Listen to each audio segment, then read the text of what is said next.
We start with breaking news. At this moment, the Russian Air Force is carrying out one of the largest massive airstrikes on Ukraine in the last 2 months.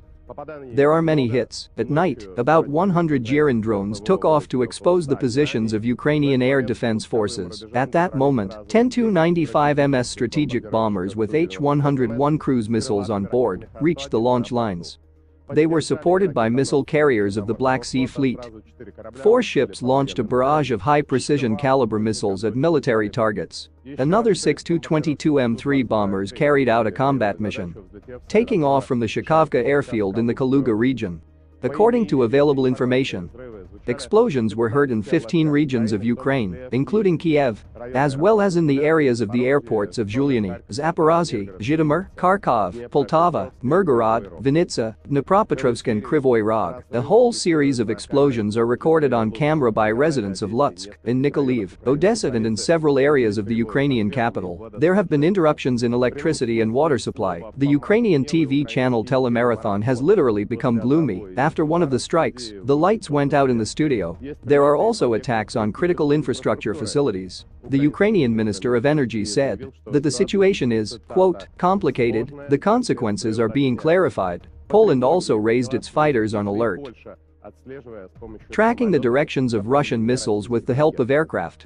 The only question is in what clouds the Ukrainian F-16 fighters are flying, which are supposedly supposed to cover the sky from massive missile strikes.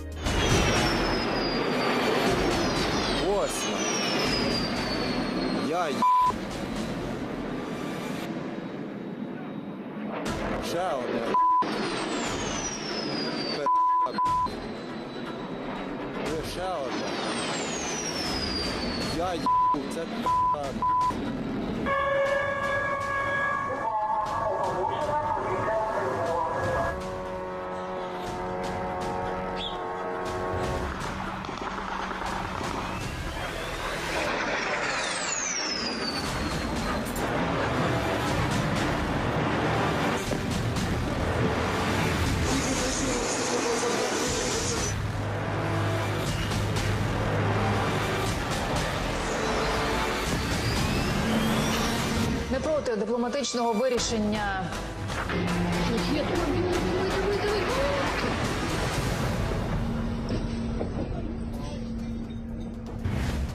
The Russian army is also actively working in the Sumy region, near the village of Shevchenkovo, which is approximately 30 kilometers from the Russian state border. A 3-coordinate ST-68U radar station was hit with a Lancet drone near the village of Gritsenkovo in the northwest of the city of Sumy. A Buk M1 air defense missile system launcher was detected and destroyed by an Iskander missile. In the Kursk region, clashes are taking place near the settlements of Ruskaya Konopelka, Spalnaya, Krupets and Kamyshnaya. Heavy fighting is taking place in Malaya Lokhnya for the 4th day. The Ukrainians have continued unsuccessful attempts to storm the settlement. The enemy has deployed reserves, artillery and tanks. However, to date, the Ukrainians have had no success. All attacks have been repelled. The defense continues to hold. Massive strikes are being carried out on the enemy fighters hiding in the forest with heavy MLRS with cluster warheads. In the Koronevsky district, the Russian army has gone on the offensive. Today, our soldiers entered Lgovka and captured the center of this village from the Ukrainians. According to the Defense Ministry, in 24 hours, the enemy lost 1 tank, an armored personnel carrier, an infantry fighting vehicle, and 11 other armored vehicles. The most important key thing is that we have begun to push the enemy out. The area of territory occupied by the enemy is decreasing. Ukraine is demanding permission from the West for a demonstration strike with Storm Shadow missiles deep into Russian territory. According to the British Guardian, Kyiv assures its partners that this could force Moscow to agree to end special operations. They are sick people. At the same time, former British Defense Attaché John Foreman said that Kyiv should not get involved in the show by insisting on using Storm Shadow, and instead Kyiv should focus on controlling Donbas. But in Zelensky's world there is only show. The West willingly indulges this show. White House Coordinator Kirby confirmed that the United States and Ukraine are already discussing the option of increasing the depth of the strike on Russia with American weapons. According to the Washington Post, the United States may allow strikes deep into Russian territory with its missiles. The New York Times claims that the United States and Great Britain have begun to provide Ukraine with up-to-date satellite images of the Kursk region, which allows the Ukrainian group to quickly track the movement of Russian troops and the location of fortifications. Apparently, Europe is also ready for a new phase of the war. The Welt-am-Sonntag publication reports that the heads of the EU foreign and defense ministries will for the first time today actually discuss the issue of sending military instructors to Ukraine. Tomorrow, this issue will be considered by EU ambassadors, who are members of the Political and Security Committee, and the first informal debates took place back in July. France spoke in favor of sending so-called European military instructors. It was supported by Poland, Sweden, Denmark, Latvia, Lithuania, and Estonia. The head of the EU military staff, Lieutenant General Michiel van der Laan from the Netherlands, spoke in favor. Die Welt writes that this is a significant vote since van der Laan leads the EU mission to train Ukrainian military personnel. Germany, Austria, Hungary, Slovenia, and Malta are allegedly against. And in the EU capital, Brussels, right now they are reading a confidential report that lists the advantages and disadvantages of sending Western military personnel to Ukraine. It contains a warning about the inevitable harsh reaction from Moscow, including reasonable arguments that the Russian Air Force can reach any point in Ukraine with cruise and ballistic missiles. The final decision must be made before November, which is supposedly a red line. Missiles were flying at targets in Ukraine last night as well. The Russian Air Force launched at least 8 H-101 cruise missiles and 2 Iskander missiles, the Ukrainian Air Force reported. None of the missiles were shot down, but as a result of active counteraction by the Ukrainian Defense Forces, most of the missiles did not reach their targets. You must admit, this is something new. There has never been such nonsense from the Ukrainian armed forces. Now about Donbas. Russian assault troops have advanced towards the village of Konstantinovka. This is the Ugleder section of the front. In this footage, combat teams on motorcycles break through to Ukrainian positions.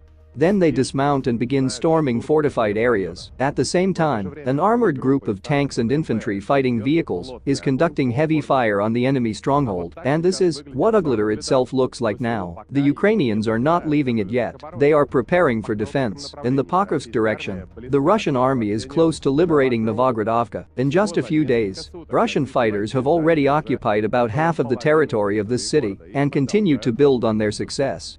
Fighting in the city is ongoing right now. This footage shows the defeat of an enemy tank. To understand the scale of the offensive, Novogradovka is twice as big as liberated New York. Pokrovsk, which the front line has come close to, is 10 times bigger than New York.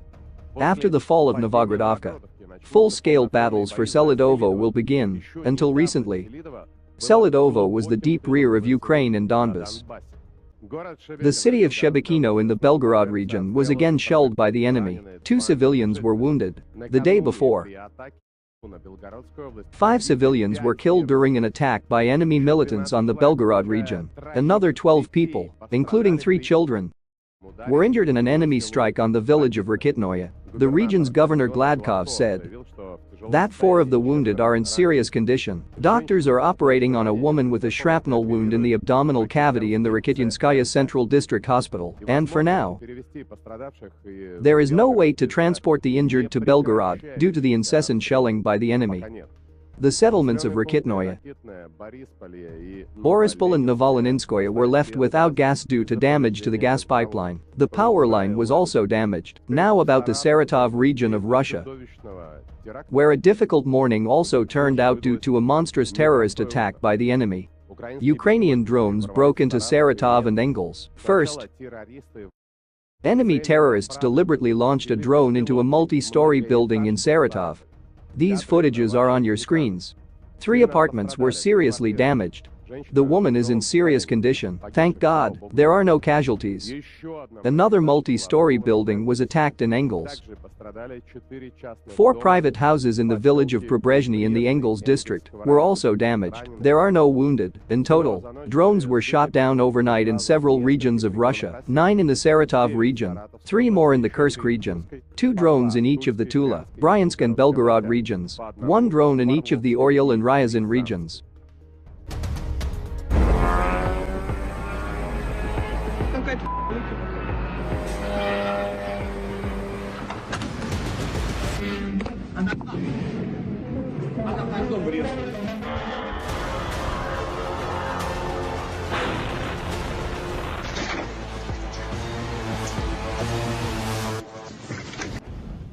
In Saratov, as a result of a drone attack, a residential complex on Predmostovaya Square was partially damaged. There are casualties. A woman was hospitalized in serious condition. Doctors are fighting for her life. The rest received assistance on the spot. As a result of an attack by another drone, a multi-story building on Pushkin Street in Engels was damaged. There are no casualties. All residents were evacuated while specialists examined the buildings. Emergency services and rescuers are working. Zelensky broke the silence regarding the goals of Ukraine's invasion of the Kursk region. The revelations of the Ukrainian president were voiced in an interview with Indian media. Zelensky stated that the attack on Kursk is part of a large military diplomatic operation to seize the initiative on the battlefield. Moreover, in Zelensky's understanding, terrorist raids into Russia should supposedly lead to a just peace. At the same time, Zelensky did not explain how the crossing of the state border by Ukrainian militants is linked to the possibility of ending the war. Perhaps he himself does not understand this. It is clear that he has one goal: to prove to Washington that he is still capable of much. That he can do something special. That is, he will either win or lose. In Zelensky's case, it will be the second option. Considering that you are currently conducting an operation in Kursk, what will be a victory for Ukraine, and how can you agree on peace? The Kursk operation is part of a large military diplomatic operation, and believe me, everything we do is done only to force Russia to be ready for a just peace. The Kursk operation did not allow Russia to seize our Sumy region. We did not invade the territory of the Russian Federation. Russia prepared an invasion of the Kharkov region, and their next step was, and they had already prepared everything, in the north of our country, just from the city of Sumy, from the Kursk region, and the difference is that we did it preventively, so that they would not capture our city, and we were able to do it earlier. Putin should already begin to feel this war, and he will feel it. We have no other chance.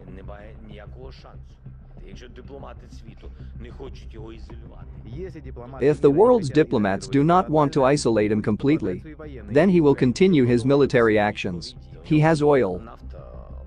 It is actually a currency, like gas. Their technologies and their economy are very slow. Therefore, they still have an energy economy, and it is export-oriented. Therefore, if countries do not import energy resources from the Russian Federation, then they will help the whole world. To be honest, India is a large and influential country not only in the world, but also among very skeptical countries. If we change India's attitude to this war into Russia, then we will stop the war. Will you be able to continue fighting if Donald Trump is elected President of the United States? We will see in November, but I have not received any signals from his team or from him personally because we have only had one bilateral conversation. I mean this period of time during the war, we have only had one telephone conversation. I have only heard messages that Trump will support Ukraine, that he wants to stop the war, so that Ukraine will be an independent European free country. These are all the messages I have received from him directly, but in any case, I cannot predict. Let's see what will happen in November.